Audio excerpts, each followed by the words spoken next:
What I take away from this is, quite frankly, that Canada's reputation on the world stage is one of weakness. India is not playing with us the same way that they play ball with the United States, quite frankly, and they don't fear any kind of words from this government in terms of tarnishing their reputation or impeding any of their trade deals or their relationship with the United States, which is incredibly important to them. And we're kind of just getting flicked away as an annoying kind of gnat that's sitting on your sleeve. Hey everybody, welcome back to the channel. For today's video, we're going to be taking a look at the hot button topic that's been taking over our media right now, which is the India situation that was announced on Monday from the RCMP. This situation has now moved to the point where we have Jagmeet Singh reaching across the aisle to Pierre Poilievre and saying, let's work together, put our differences aside so that we can fight India together. And it goes very deep, the fact that the RCMP's laid out that diplomats from the Indian government were involved in hiring and directing criminal organized crime members in Canada is deeply serious, and it should be taken with the utmost seriousness. And that's why I got to say again, I find it troubling that the only federal leader in our country right now that has not gotten security clearance to hear about foreign interference is Pierre Poilievre. I don't want the Indian government to think that there's one political leader willing to look the other way when this serious level of allegations are being put forward. And that's why I'm urging him to put partisanship aside, get the security clearance, know what's going on. Let's have a united front. Let's be together on the same side against the Modi government, against the Indian government that's putting Canadian lives at risk. Now, during this little press conference, Jagmeet was asked multiple times if he was a target, and he would refuse to answer this, saying it wasn't important if he was, it's all about the Canadians. But a former premier of BC actually had some choice words about Jagmeet and this situation, which he said on David Cochran's show the other day, which we'll get to. However, in regards to the coverage itself, nothing really new has come about. We hear about the diplomats who were expelled or removed. The RCMP is refusing to give us any more information because of their ongoing investigations. They openly said that they're not laying any criminal charges currently, even though they somehow have information on this. And a lot of people are speculating that all of this is just a distraction to take away from Trudeau being ousted by his caucus, as it was announced while he was away in Laos that a whole bunch of them, I think around 35 of them, started sending out a letter, getting signatures in regards to getting him out. And this was actually talked about on CTV today with Vashi and her front bench, mentioning how suspicious the timing of all this is. Even Tom Mulcair pointing out how Trudeau did this same tactic with India almost, if not a little bit over a year ago, 13 months, I believe he stated. And Vashi also plays at the opening a clip with Anthony Housefather, a Liberal member, as you're going to see here. Safety of Canadians is the number one thing that any government, that any parliamentarians should be preoccupied with, and that is exactly what we're focused on. There will be time to talk about internal party intrigue at another moment, but right now, this government, and indeed all parliamentarians, should be focused on standing up for Canada's sovereignty, standing against interference, and looking to be there to support Canadians in this difficult moment. That's Prime Minister Justin Trudeau responding to questions this week about a push by some Liberal MPs to oust him. On Friday, CTV News reported that a group of backbench MPs, primarily from Atlantic Canada and southwestern Ontario, are in discussions to formally release and ask for the Prime Minister to reconsider his future as the leader of the Liberal Party. The push to formally organize started in earnest last week after a caucus meeting the Prime Minister and his top staffers did not attend because they were out of the country at the ASEAN summit in Laos. Just minutes ago, I asked Liberal MP Anthony Housefather about those reports. Here's what he had to say. I support whoever is the leader of my party at all times, but that doesn't mean there shouldn't be a robust caucus discussion about who the best person to lead us in the next election is. And that discussion should happen in caucus. It shouldn't happen in the media. Yeah, but I think that's what everybody wants to know, Anthony. Are you guys even having discussions? Are you talking as a caucus? Because there doesn't seem to be a leadership change in sight. Your party has been doing abysmal for over a year, plus this 20-point deficit in terms of against the Conservatives for over a year as well.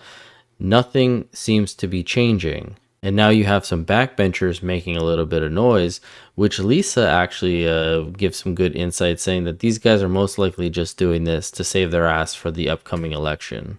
Is there a channel changer, do you think, Lisa, that the Prime Minister and his team could put in the window that ultimately would distract or move people's attention from the idea that, let's say, at least 20 people in his caucus want him out? I don't think so, Vashi. And I find it interesting. Somebody reminded me today that if you go for the king, you better not miss, right? Because there's going to be retribution at the end of the day. But I think some of the MPs are sitting there and really taking a really hard look at their risk assessment. So they're in their community. They're getting hammered by the people around them, telling them what they think about Mr. Trudeau and the fact that they're not going to be able to vote for them in the next election. And they wonder to themselves, am I better off at least showing that I tried to do something about this, that at least I stood up for what I stood for? Is that a line that they can use on the doors when they are seeking re-election under Mr. Trudeau? Possibly that's what they're thinking, that it's better for them to be able to say to their community, look, I tried, they didn't listen to me, but you know where I am. Send me back to Ottawa and I'll continue to do the good work, but please spare me. And I think that's what this is about right now. There's 20 MPs out there saying, how do I make sure that I disconnect myself from this leader if he's going to take us into the next election, so that I can say in full face to my community, look, I tried and they're just not listening. And yeah, I got punished a little bit. But I don't know whether or not Mr. Trudeau would go as far as to not sign nomination papers, because then you got a lot of independents running in these communities. Now, what Lisa said makes a whole lot of sense, and I honestly don't blame those Liberal MPs for trying to distance themselves in that way. It is kind of a smart tactic to say, hey, look, I was one of those MPs that signed it or tried to force the change in the caucus. We didn't have any faith in him, but he overruled us, but I'm still here. I want to work and I want to fight for you guys. Makes sense that they would try to do that. But as Vashi moves on to Tom Mulcair and he explains the whole pattern that Trudeau has been doing with this India thing for the past year and a bit, he actually gives his insight on what Trudeau's only options are, and it's they basically understand that pack they're, up your as shit Lisa just and get said, out. they're heading for slaughter in the next electoral slaughter in the next election. This is the second time, Vashi, that Mr. Trudeau has pulled the exact same card out of his deck to try to get out of a tough spot. Just over a year ago, he opened Parliament with allegations against India. Now, 13 months later, he's on a long weekend. He's back from Laos. People want to know what his reaction is to this palace coup. And he says, we're not going to get into party intrigue. I'm busy here taking care of Canadians' safety. It sounds very dramatic, but it doesn't take away from the issue. Does Mr. Trudeau have, to your question, to Lisa, does he have anything that he can do that could dramatically change the channel? I'll suggest one thing. It's the only one that he's got. He walks out of Rideau Cottage, across the lawn to Rideau Hall, walks in, knocks on the bed, and asks for Mary Simon to give him an electoral writ. About the only other thing that he can do is called prorogation. We've talked about that. That is simply pulling the emergency brake before his political train goes off the tracks and tries to hit some sort of reset. Would that take the form of a leadership vote? Would that take another form? Who knows? But at this stage of the game, there's not much left for Mr. Trudeau. And I have a little bit more sympathy than most watching a leader go through this sort of thing. But when you have somebody like Anthony Housefather getting in on that conversation, that means that things have really changed within his caucus. And he's always been very good at dominating his caucus. Yeah, that's about the only thing that guy can dominate. He is so power hungry, he doesn't want to give up the position of prime minister. But Vashi actually poses this question to the panel saying, if there was a new leadership change, is that going to actually change anything for the Liberals? Lisa flat out says, no, there isn't. But Tom actually gave a little bit more insight. He says what he foresees is a prorogation, a leadership change, and the departure of Trudeau come early 2025. So do you have a gut feeling on whether it would make a difference? No, I don't think. I think the cast is. I think it's. I think the That's more cast. concise than me, Lisa. That's a little more concise. Yeah, sorry. I know. I think we have what we have, folks, and regardless of what's happening internally right now and the excitement of what next week brings, I don't know whether or not it's going to make much of a difference. I think we are where we are. Tom, I've got 30 seconds left. What do your instincts say on that? Last word to you. My gut instinct is we're heading for prorogation, a leadership, and the departure of Mr. Trudeau at the beginning of 2025. Well, very specific Wow. prescription there. Interesting. Okay. And one could only hope that what Tom predicts there actually does come true. However, if we return back to the opening clip there, where they were talking about India-Canada relations, how India sees us as a weak adversary, we kind of only have Trudeau really to point to in regards to that, seeing as this is now the second blunder that's dealing with Trudeau and India.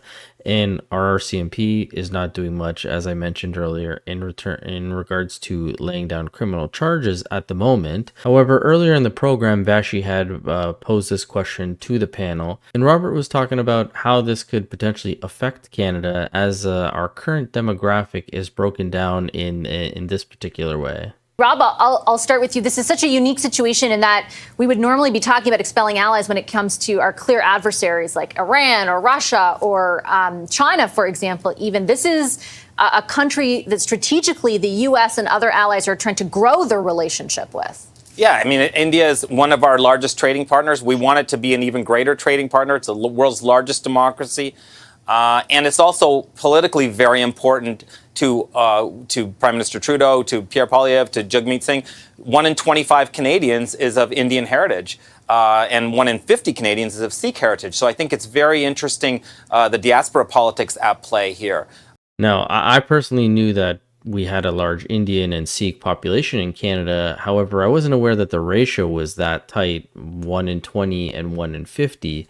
And even in this Globe and Mail opinion article, it was written that in regards to Canada, India, and the US, it states that it would seem that Canada is the weak kid in the playground being bullied by someone who is, at the same time, being very careful not to offend an even bigger kid. So India sees us as a little kid. They don't want to piss off potentially the US. But even in this article, it points out the fact that it says India, that country is by far the largest source of permanent residents to Canada.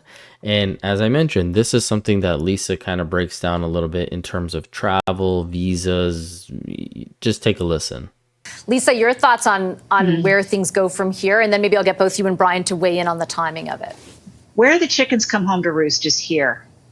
It was pointed out the number of people in the diaspora. If India decides that they're going to play hardball with us and to teach Canada a lesson because we really don't matter in terms of trade, they can easily withdraw the ability for people to get visitors visas. They can definitely stop international students from coming to our country. They've threatened that in the past. And if there's anything that I heard today from my friends who are Indian not by birth but by heritage, that's what they're worried about. Being able to get back home and visit with a sick relative.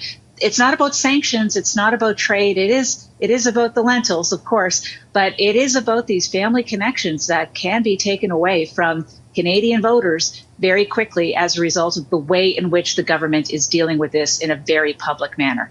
Now, even though Lisa laid all that out, it's to no surprise that a lot of people actually don't care. A lot of the comments in the video were saying, that's an India problem. That's not a Canada problem. We don't need all that extra drama, violence, all that stuff here. Less permanent residents, the better. Send them back. And I guess it got to the point where CTV, who typically has comments on their videos, decided to turn off the comments for this particular subject. However, on the Trudeau video, they've left it on. And this is starting to get quite annoying now because our mainstream media, who's trying to present the news to us, doesn't allow us to comment on anything. We already have that with CBC, where they've turned off the comments basically for every single video. CPAC also does the same thing. They don't allow video or comments on their videos. And now CTV, again, they allow it for this one, but for this topic about India, they disabled them because I guess it's too sensitive of a subject. But in regards to the relationship with India and Canada, another particular reason that was brought up saying that it's getting weaker and weaker is a former premier of BC, who is a Liberal, stated that Trudeau is viewed as a Khalistini extremist or part of that kind of a group because he surrounds himself in his caucus. And not only his caucus, he made the coalition with Jagmeet, who is also a Khalistini. And so Trudeau is now in like an honorable one in a way. Canada has expelled India's High Commissioner and 5 other Indian diplomats, and the RCMP says it has evidence linking them to criminal activity, including homicides. Ujjal Dosanjh is a former Premier of British Columbia, and he joins me now. Mr. Dosanjh, it's good to see you. Thanks for joining the show today. Good to be with you. It's been an hour-by-hour series of developments. What's your reaction of where we are right now? Well, it's extraordinary that you have so much evidence being presented by the RCMP of extortion of builders and contractors and then threats to people's lives. And that's really not acceptable as a Canadian. And I believe that, when the prosecution proceeds, things might come to light that might still shock us. And I'm pleased that the RCMP have been able to do what they've been able to do. The diplomatic tit for tat really doesn't concern ordinary Canadians and ordinary Indians. I mean, nations do that to each other. We still have a relationship. It's an important relationship between the two countries, but obviously it is at its lowest ebb. I've never seen it like this, even after the nuclear tests that Canada really didn't like when India, exploded a nuclear bomb sometime in the 90s, and the relations became cooler. But I've never seen it like this. But not to say that what India is doing is acceptable, but for the violence, which is violence opposite to the Khalistani extremism and violence that's been in Canada, I'm not surprised. People get tired. Because what happens is that you have had from Air India and from before Air India, and to date, Khalistani extremists have been able to function with hate speech, violent hate speeches within the temples, outside the temples, without any action from the government of India.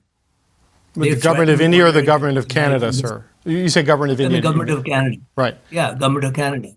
And the Prime Minister has, from the day he took power, from the day he ran for leadership, he's been surrounded by the Khalistanis.